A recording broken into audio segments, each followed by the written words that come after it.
जब भी आपके घर में दोस्तों मेहमान आने वाले होते हैं तो आप हमेशा सोचते हो कि खाना ऐसा बने कि कोई रेस्टोरेंट ढाबे से कम ना लगे, मतलब इतना टेस्टी हो कि सबको याद रहे।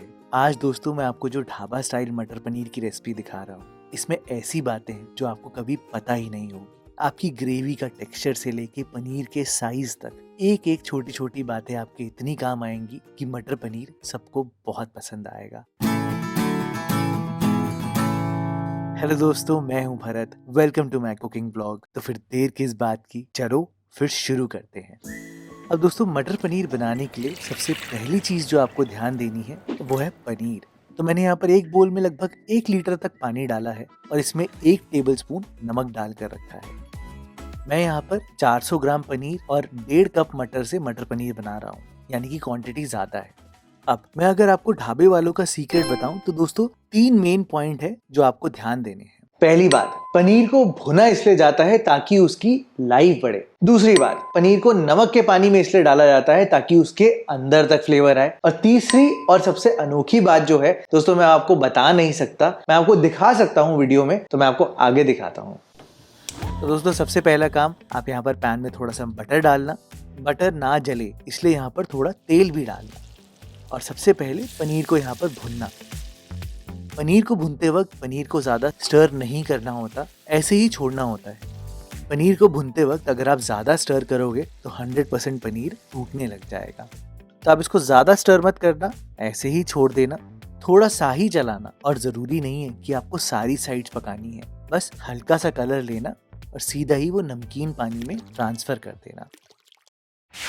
अब उसी पैन में जिसमें तेल थोड़ा सा बचा होगा, पहले दोस्तों लहसुन ही डालना ताकि उसमें थोड़ा सा रोस्टेड फ्लेवर आए, और फिर यहाँ पर प्याज डालना। प्याज को 2-3 मिनट पकाने के बाद ही आप यहाँ पर 2 इंच तक अदरक डालना, 2 सूखी लाल मिर्चें और 2 हरी मिर्चें। ढाबे में दोस्तों खाना थोड़ा सा स्पाइसी होता है, जो आप नॉर्मल घर में बनाते हो स्पाइस का लेवल उससे डबल होता है।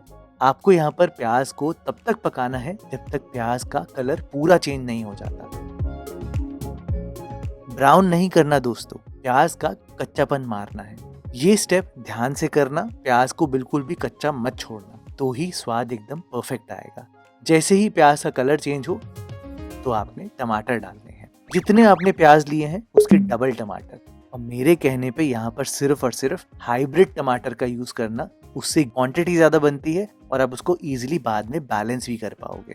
आपको तो पता ही है कि टमाटर आए हैं तो मैंने यहाँ पर नमक तो डालना ही है, तो 1 चम्मच नमक इस टाइम पर आप यहाँ पर डालना और बस आप यहाँ पर थोड़ा सा स्टर करना, सारी चीजों को मिलाना और ढक्कन लगाकर आपको तब तक पकाना है दोस्तों जब तक कि टमाटर पूरा नहीं गल जाता। मीडियम फ्लेम पर छोड़ देना, 10 मिनट में आराम से टमाटर पूरा गल जाता है, पानी भी छोड़ देता है और प्याज भी सॉफ्ट हो जाता है।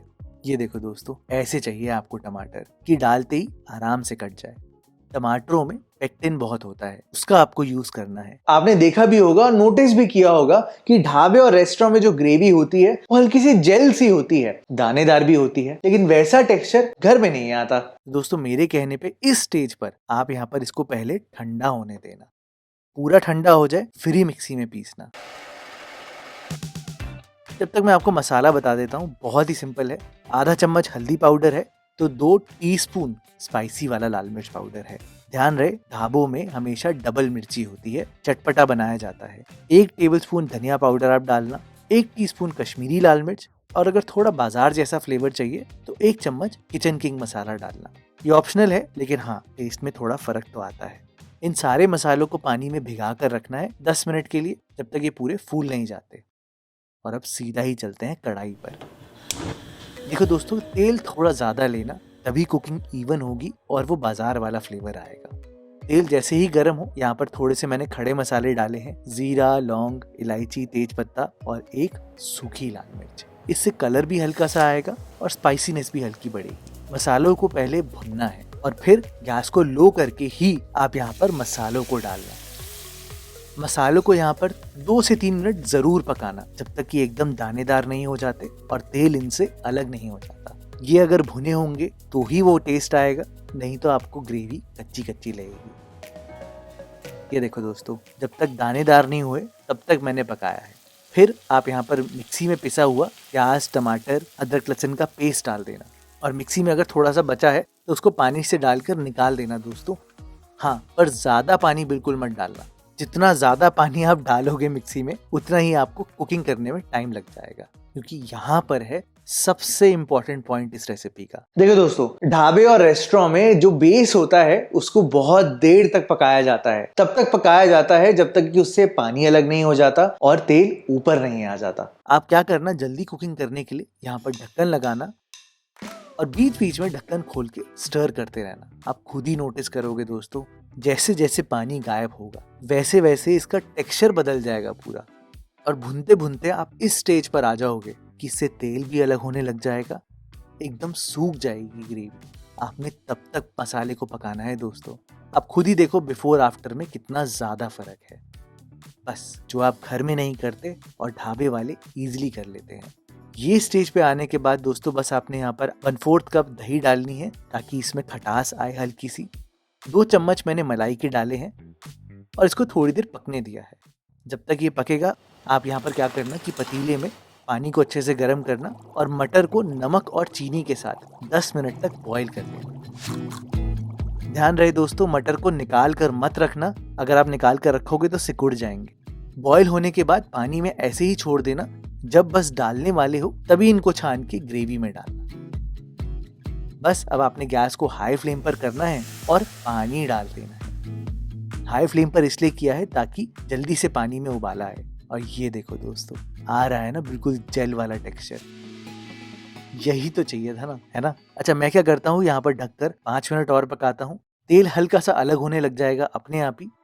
ढक्कन खोलने के बाद आप बस गरम मसाला और भुनी हुई कसूरी मेथी डालना। पनीर मत डालना, पहले ये मसाले डालना और फिर एंड में ही पनीर को डालना। और आप खुद ही देखो दोस्तों, वो जो मेरा तीसरा पॉइंट था कि पनीर पानी पी जाता है और फूल जाता है। एक तो इससे दोस्तों पनीर का साइज भी बढ़ जाता है, ऐसा लगता ही नहीं कि पनीर को इतना छोटा काटा था। और क्योंकि पनीर इतना पानी पीता है, इसके अंदर पूरा नमकीन फ्लेवर होता है। और यही डिफरेंस है दोस्तों घर के मटर पनीर और बाजार के मटर पनीर में। ढककर आप इसे 10 मिनट छोड़ना, पूरा सेटल डाउन होने देना, फिर गैस को बंद करके आराम से रेस्ट करने देना और फिर देखना दोस्तों, मटर पनीर कोई भी रेस्टोरेंट ढाबे से ज़्यादा बेटर बनेगा। आप खुद ट्राई करके देखना दोस्तों, ये रेसिपी सबको बहुत पसंद आएगी और सबको याद रहेगी।